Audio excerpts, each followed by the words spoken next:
So last time I talked briefly about how obfuscated visuals can play into horror through ambiguity, and I think the creator of today's games, Austrian indie game developer Christoph Frey, knows this as well as anyone. He seems to have an interest in abstract visuals and how that can impact a player's emotional state. One of his oldest games, 2012's Protest, is an all-audio game where you walk through a 3D space in the middle of social unrest without anything rendered on the screen in order to generate tension. 5 years later, in 2017, he released Disconnected, a short horror title made for the Asylum Game Jam. The entire game loosely emulates badly encoded body cam footage, a wide FOV, shaky camera movement in response to your inputs that sort of simulate a body heaving to and fro, and tremendous amounts of artificial compression noise. The result is a game where you really can't trust your eyes. Shadows bubble and dance, lights streak columns across your vision and obscure what's behind them, and even benign objects take on an ominous, threatening sensibility. Everything's grainy and distorted and just off. It's just a 15-minute little ghost story, and I won't ruin it here, but it's nice and creepy and works in large part because of the tone set by the lo-fi aesthetic. After that, there was Horror Vacui, and what's fascinating to me about this title is how much growth Frey shows as a designer. Disconnected is good fun for a jam game, but it's also a stock horror game, a title about spooky, ghastly things happening in dark corners. Horror Vacui is decidedly less interested in just ticking genre boxes. In it, you play as someone who is in a coma and drifts from memory to memory, and depending on what memories you encounter, it can change what the next memories you think of are. You do this as a player by walking from mostly empty room to mostly empty room, looking at whatever objects manifest. Together, each of these objects seems to tell a loose story about your life. They're not even vignettes so much as memory fragments that, when combined, tell you an abstract idea of the player character's story. As you can see, it's yet another game that experiments with visual distortions. It basically applies a noise filter to the scene, and the closer things are to you, the more white they appear.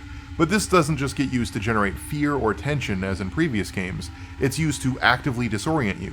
The game features these large open rooms and a plodding movement speed. There are hallways that take upwards of 30 seconds to reach the end of, and without any indication you're even moving due to the way the game renders its world. On top of that, rooms can change and shift. You'll enter a dead-end room, find the one object inside of it, and turn around, only to find yourself in a completely different room with different objects. This gives rise to a sense of being utterly lost, adrift in your mind with no real way out. Horror Vacui is Latin for fear of empty space, and it's clear why Frey chose this as the title. The horror of the void is this unmoored wandering in hopes of finding something to cling to.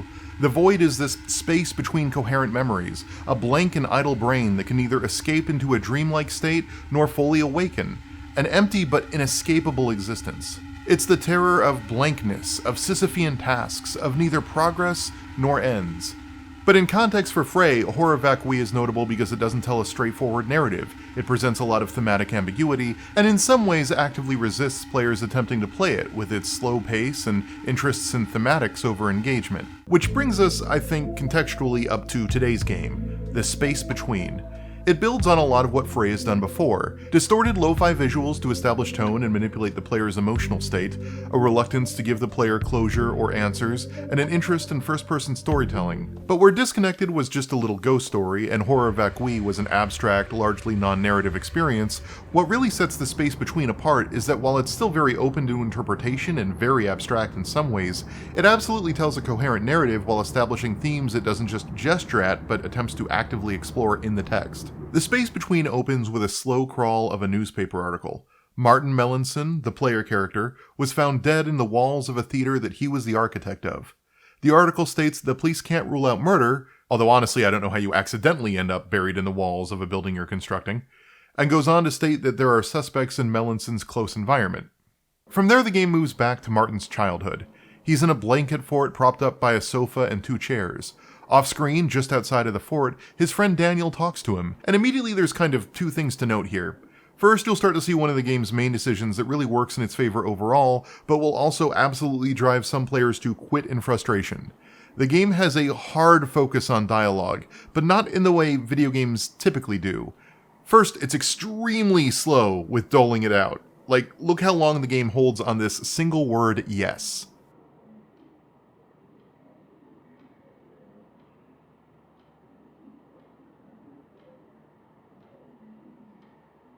And combined with a lack of spoken audio, colored text, names prefacing the dialogue, or facial animations, it can become difficult to know who's speaking other than picking up on context clues. And it's not like Frey doesn't know this. Remember, Disconnected was a game jam game made over a weekend 2 years before this one that had clearly marked dialogue. This is an intentional choice, and he's confirmed this on his itch.io page. To quote Rebind's Catherine Brinegar writing about the game, quote, Frey leaves it up to the player to determine who is speaking at any given moment, letting fears or questions linger between the characters, blending them together. Are they reflections of one another or truly independent entities? In some ways, they do serve as fragments of one another, their conversations open to interpretation by any reader. End quote. Additionally, control is usually wrested away from the player during these dialogue sequences. You can't even look around or tilt the camera or do other little fidgety things that a lot of other games let you do while the dialogue plays out. There is nothing to do but read these terse lines of dialogue and suss out their meaning and context, even as you don't necessarily know who is speaking them. The result is something utterly alien and off-putting, and contrary to every design mantra out there about how you do this sort of thing. But by doing these things, the game hyper-focuses on its dialogue, demanding the player pay attention by making it hard to follow and giving the option to do nothing else. The result is a game that feels the most like a 70s slow-burn horror drama I think I've ever played.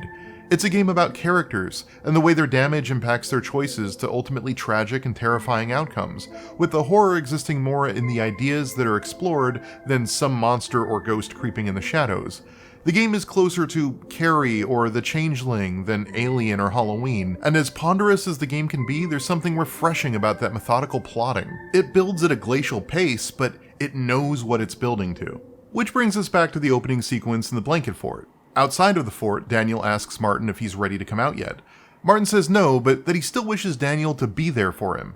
Daniel then asks Martin to put his hand up to the blanket and says he'll do the same on his end. With both hands touching on either side of the blanket, Daniel asks Martin, "Do you feel my hand or the curtain?" Martin thinks about it and replies, "Both, I guess." He can sense his friend, but also that which separates him. This is a formative scene for little Martin, and one the game will return to multiple times. After the blanket fort scene, we cut to a now adult Martin coming home to his apartment. Here he meets Clara, a neighbor smoking a cigarette outside. The two hit it off and wander into a nearby bench where Martin tells her that he's an architect, to which Clara replies, "A builder of walls?" Which is thematically on point, and to which Martin responds, "Sometimes walls don't have to be made out of matter." Which, that's another thing that may or may not bug some people about this game. The space between has a strong thematic focus, which, you know me, I love that. But it can start approaching oops all allegory levels of symbolism. It isn't subtle and it's constant, which gives you plenty to work with when doing thematic deconstructions. Hi there. But it also kind of makes the game feel clunky because you can hear the gears turning really loudly. Because every conversation between Daniel and Martin, or Clara and Martin, focuses on the themes of closeness and separation, even as the text blends their voices together, the relationships and dialogue feel more like vessels for themes than something woven naturally into the fabric of a narrative. And I know it's weird to hear me, of all people, complain that the game does themes too much, because I'm Captain Video Games Need More Thematic Cohesion, but I don't mean it as a complaint so much as an observation about the game's blunt, nearly overbearing emphasis on its big ideas at the expense of stuff like verisimilitude. It's an aesthetic choice, and it might put some people off. If the space between borrows its horror sensibilities from 70s slow burns, it borrows its thematic emphasis from student films that feel they need to pack every frame and cut with meaning. And you're either on board for that or you're not. Anyways, Martin shows Clara what I assume is his office where he has plans and a miniature model of the theater he's building. He tells her he has a room in the theater as part of his contract for designing the building. In all of his buildings, in fact, so that he never has to move on from any of his projects. Much like his blanket fort, he has trouble leaving the safe space he's built for himself. Again, with the walls and the safety. Sometime later, they go to the theater so that he can show off his fancy private room, and as they make their way through the building, they have a discussion about what separates actors and the audience. Martin suggests it's the curtain that separates the audience from the actors, but Clara asks what happens after the curtain is raised. Martin repeats, "Not all walls need to be of matter." He's adamant that there's some rigid, if immaterial, division between actor and audience, between participant and viewer. And Clara, or perhaps Martin, continuing his previous thought, says, "Sometimes closeness comes through separation." Eventually the two make it to his secret room, which Clara jokes was built so that Martin's ego could live there. Then, in the underbelly of the theater, they confess that they're glad they got to know one another. The whole scene is romantic in some sense. It's a private room, the couple are getting to know one another, there's confessions of appreciation. But the whole date is cold and robotic, and I think that informs their relationship. Sometime later, Martin's childhood friend from the opening of the game, Daniel, dies. We watch Martin pay his respects at the funeral home. What had separated them in childhood had been cloth, but what separates them now is life and death itself. Notably, of all the areas of the funeral home, the curtain for Daniel is the only one that's lifted. And it's here, alone, with the curtain raised but Daniel dead, that Martin can confess his true love for his friend and a desire for closeness that he couldn't show in life. In being separated by death, he can finally approach a sense of closeness to his friend, but in reality he's just traded one barrier for another. We then watch as Daniel's coffin is lowered into the crematorium's furnace, and the door to the furnace slowly shuts, one final impassable barrier between friends. Afterwards, we find Clara and Martin in bed. Clara asks Martin what he's thinking about, and with Daniel's death clearly weighing on him, he explores his intimacy issues. He explains that he feels like he's always on the opposing side from the people he wants to get close to, that he requires that separation in order to feel like he can get close to them. He explains to Clara the game he and Daniel played in the blanket fort, and how it let him feel both the separation and the closeness at once. It's not true intimacy, but it gives him the shape of it without any risk or vulnerability. He doesn't have to leave his safe spaces, his blanket fort, his buildings, his walls. He can still get an approximation of closeness by making that division as small as possible, but nevertheless still present. Clara then suggests they try the same game, and soon she's behind a curtain in the room. The two touch hands and agree that they can feel each other through the fabric, but one of them, and it's unclear who, wants to be even closer. Someone suggests grabbing scissors and cutting a hole at the top and bottom. Initially it isn't clear what that means. The confusing nature of the dialogue, which until this point has largely made things just hard to follow, now becomes actively duplicitous and confusing players about who is speaking and with what intention.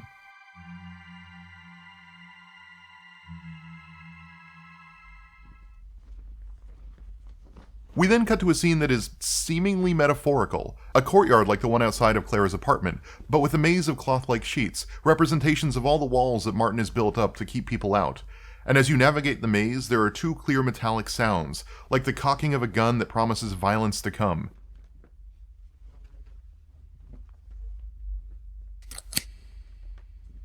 And at the end of the maze, you see Clara standing behind a sheet, one hole cut by her mouth and one by her crotch. The metallic sound was scissors cutting holes in the sheets, holes in the walls that Martin has built up to keep himself safe. He asks her if she is still in there, and her response is that it's a matter of perspective. The game jump cuts to Martin alone in his theater apartment, and it's here, 3/4 into a 45-minute long game, where things start building from melodrama into outright horror. Martin begins walking through the dark understage of the theater, which the game at a previous point had pleasantly reminded you was once called Hell, and towards a yet unvisited room. This trip is intercut with recurring shots of a hallway, suggesting a memory that Martin can't stop thinking about along the way. Eventually, Martin reaches his destination, and as dark music plays, you enter a temple-like room with a figure encased in a tarp, with the same mouth and crotch holes cut into the fabric. Is it a body? A sex thing? And before you can even take that scene in, we then cut back to the hallway for the final time. It seems to be a flashback to Martin's childhood, possibly in his teen or preteen years. We're taller than we were during the blanket fort scene, but we're not yet fully grown. Martin approaches a washroom, enters, and quietly skulks about. Meanwhile, an unknown person in the shower calls out his name and asks if everything's okay. The shower curtain operating like the blanket fort, the curtain and the sheets, a separator that makes Martin feel able to get close to whoever's behind it while still keeping them safely apart. As Martin leaves the bathroom, he turns around abruptly for one more look at we don't know who, and the game smash cuts to Clara behind the curtain, ominously silent in a game all about dialogue.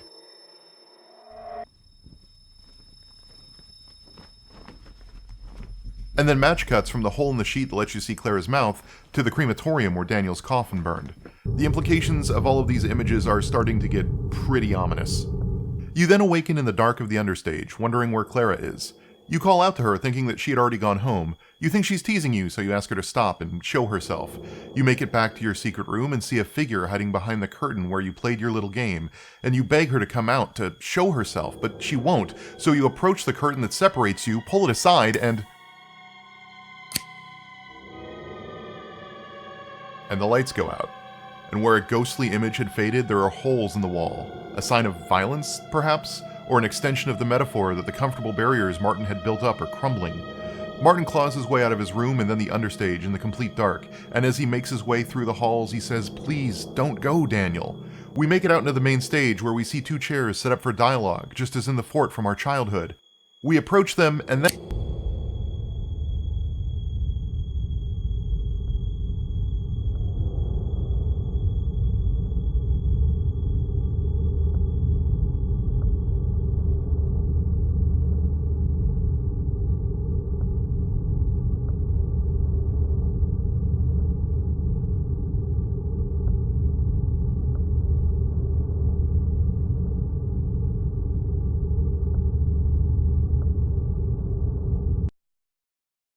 There's a lot to unpack here, and a lot of it is vague, and I'm not going to pretend that I have all the answers.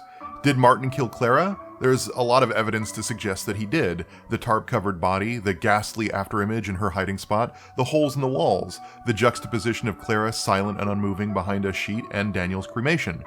But some of the chronology doesn't quite make sense. When the tarp scene happens, there were no holes in the curtain, but when Martin presumably dies at the end, they're still there. Could the body under the tarp have been someone else?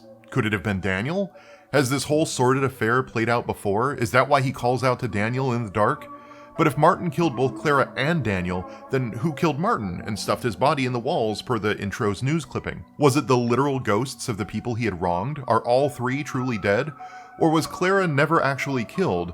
Was she simply kept at such a distance by Martin's walls that he never got to know what she was truly capable of until it was too late?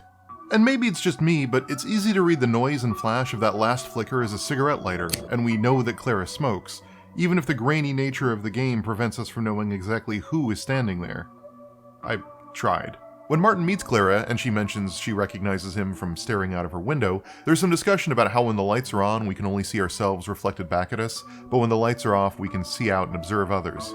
This is brought up again at the theater when discussing the actors in the audience. There is the audience, the people in the dark, staring in hopes of seeing some artificial performative truth, and there are the actors who perform for the voyeurs, but see honesty and real truth in the voyeurism. And this motif is carried through the game. We regularly cut back to Clara's window at various points, and sometimes the light's on and sometimes the light is off. But who is the actor and who is the audience here?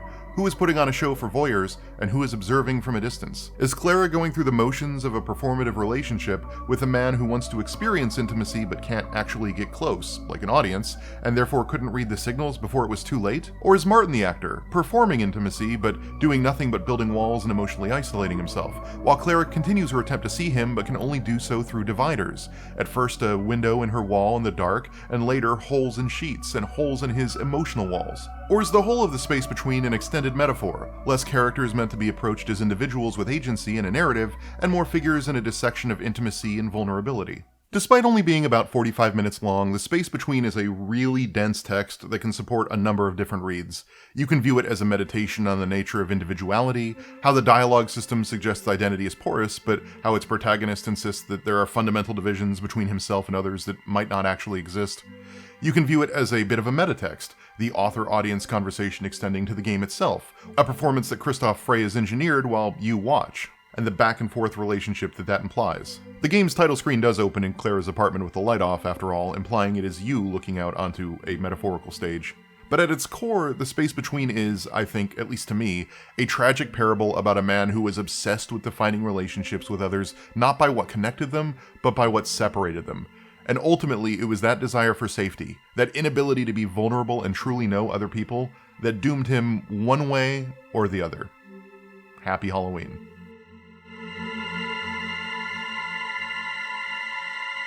Thank you.